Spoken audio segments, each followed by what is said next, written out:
learners, I welcome you all to our first virtual English lesson. And I know you would have loved to see your teacher, Mr. Samuel Cranton, here. However, he's unavailable, so I'm standing in for him. As you all know me, I'm Madam Abigail. You know we are not in normal times, so before I begin with my lesson, I would like you to watch a short documentary on the safety protocols to observe during this hard time.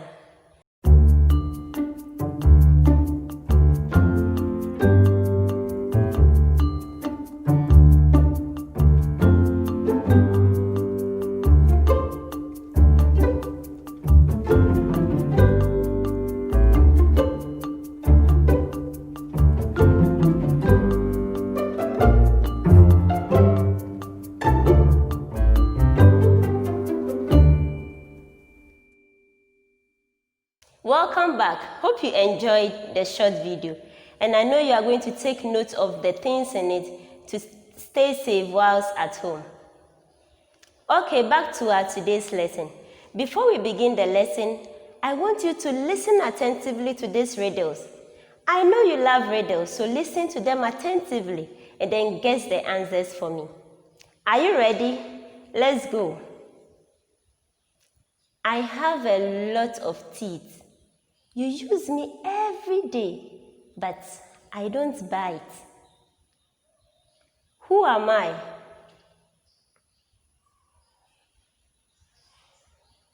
Okay, let's go. What was your guess? It's a comb. A comb has a lot of teeth. We use it every day to comb our hair, but it doesn't bite. The next one, let's see if you get this one correct. I am an object. I have a neck, but I don't have a head. Is it possible? Okay, who am I?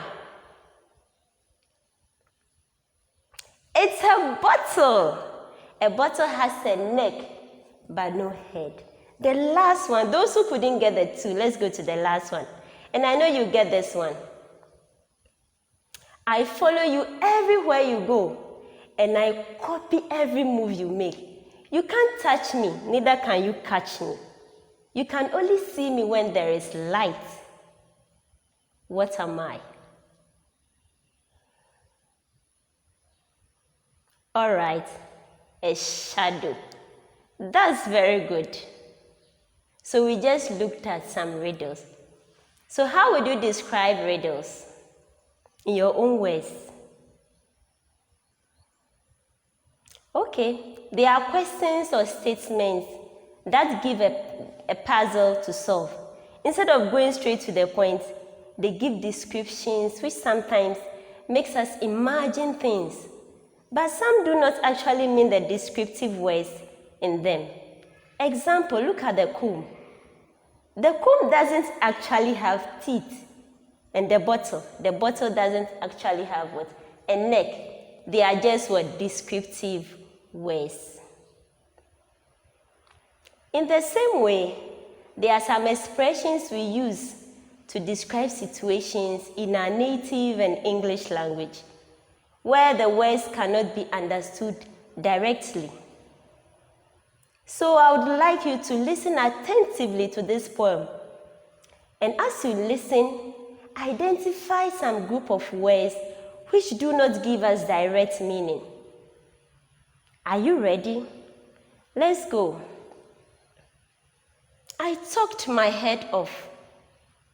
I worked my tail off. I cried my eyes out. I walked my feet off and sang my heart out. So you see, there's really not much left of me now. Hope you heard the poem and hope you understood it. Okay, so what are some of the words that you identified which did not give you direct meaning? All right, let's check them out. First of all, I talked my head off. Can I actually talk and my head will go off? Oh no, it's not possible. What do you think it means? All right, it means talking too much or excessively. It means you've talked what? Your head off, but your head doesn't actually go off. Next one, I worked my tail off. Do I have a tail? No, it's only animals that have what? Tails. And to work your tail off means to work very hard. Next one, I cried my eyes out. We all cry sometimes, but have you ever cried for your eyes to pop out? No, it doesn't happen. So what do you think it means? Wow, it means to cry a lot and very severe until your eyes become swollen and red. Okay, I also said I walked my feet off. We all walk, but does your feet go off when you walk? No. Now I know you know what it means. All right, it means to walk very fast or too far that you become too tired, your legs become tired, and then you feel pains under your feet. And the last I said, I sang my heart out. We sing, but when you sing, your heart doesn't come out. You know what it means? It means to sing with passion and enthusiasm. And I told you, all right, there is really nothing much left of me. I'm here, but I'm saying there is nothing much left of me. All my parts are what? Intact. So it means what? Very good. It means I'm exhausted and very tired. You've all done very well. I'm really proud of you. Now, looking at the group of words we identified, how can we call this group of words? Would you give it a try? Okay. They are idioms. Let's all say it. Idioms. Now, let's explain what idioms are. All right, let's go. They are phrases or group of words whose meaning cannot be understood from the ordinary meaning of words in it. It means the words do not mean exactly what they say. The words do not mean exactly what they say. Let's all read it once again.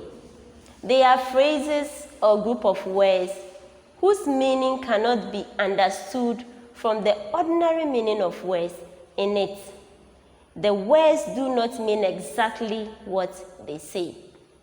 Today, we'll be looking at idioms and how to use them in our day-to-day expressions. All right, before I tell you my idioms, I would like you to tell me any idiomatic expression you have ever heard. Tell your parents or your caretakers. Give it a try. Wow, you've all done very well. Now, in giving out my idioms for the day, I'm going to use them in sentences, and then we'll try to interpret them because the words don't actually mean what they mean, or the words don't mean exactly what they say. So I have some boxes here. Each box carries a gift, a surprise. So when we open each box, you will see a surprise gift in it. Are you ready? All right, let's go. Which one should we open first? Box number 1. Let's open. What do we have there? In hot water. Let's all go. In hot water. Let's see if there is something else there. Okay. It's a sentence. We are in hot water. All right. Let's see if there is something else there. Okay. It means we are in trouble. So just imagine being in hot water, how hot you feel and how uncomfortable it makes you. In the same way, when you are in trouble, you feel so uncomfortable and what? Restless. So when you hear the idiom, in hot water, it means we are in what? Trouble. Very good. Can you try using it in a sentence? Okay, try for your parents and your caretakers to listen.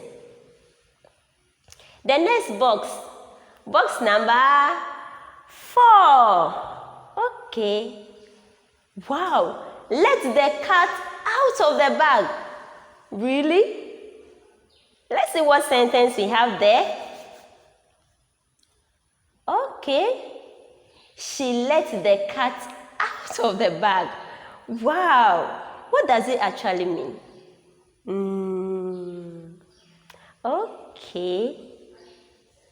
It means she told a secret. So when you tell a secret, you've let the cat out of the bag. So it's ajar and everybody sees the cat. But when the secret is there without being spoken, it becomes intact. No one knows about it. Try that one also in a sentence. Let the cat out of the bag. That's very good. Box number 3. What do we have there? Ta-da! Okay. Blowing your own horn. Blowing your own horn. Let's look at the sentence there. Alright, it says, you are very good at blowing your own horn. Meanwhile, you can't even prove the things you say. So, blowing your own horn. What do you think it means?